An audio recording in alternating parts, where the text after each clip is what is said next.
Hello, welcome to Arty Makes. I'm going to show you how you can make a really cute little Christmas tree from an old toilet roll. It doesn't have to be old actually, just a toilet roll.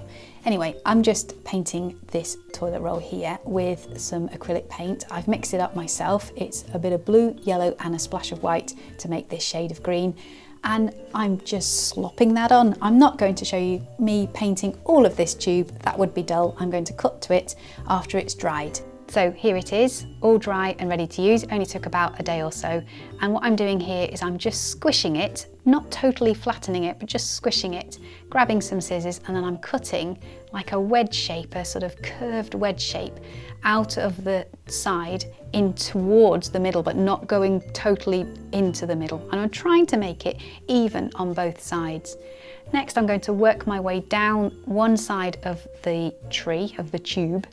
It's now becoming a tree, and I'm kind of cutting out half smiles. That's probably the best way to describe it, but you can cut out more triangular shapes if you wish. So I'm now going to flip it over and show you how you can do the other side too. I've just sped that up a little bit because I am just cutting out the same shape. So once you've cut out two wedges, you're ready to then work on the bottom. So what you need to do here is again cut out a curve towards the middle but not totally going into the middle, and then down straight. That's going to be the trunk, and then come in from the side to where you've cut your trunk, and then you can pull that wedge piece out. So you've got one side done.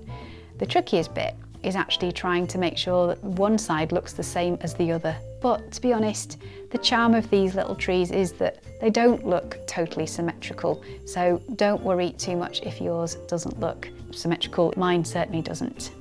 The tree is very nearly done now. It's just a case of giving it a little bit of shape. So squish it from the sides now and then pinch it at the top.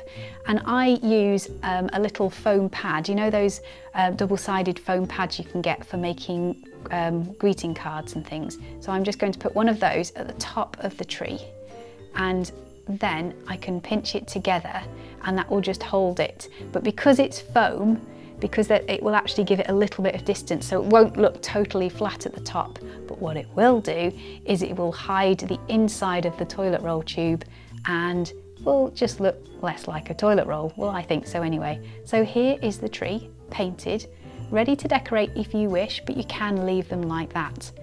I have decorated some. I've decorated this lot, and I'm just going to put the new one in with them. So I've put sequins, or I've drawn on them with Posca pens or a gold pen, and I think they look quite sweet together like that. A nice little forest of toilet roll Christmas trees. Thank you so much for watching. I hope you have a lovely Christmas. Take care. Bye bye.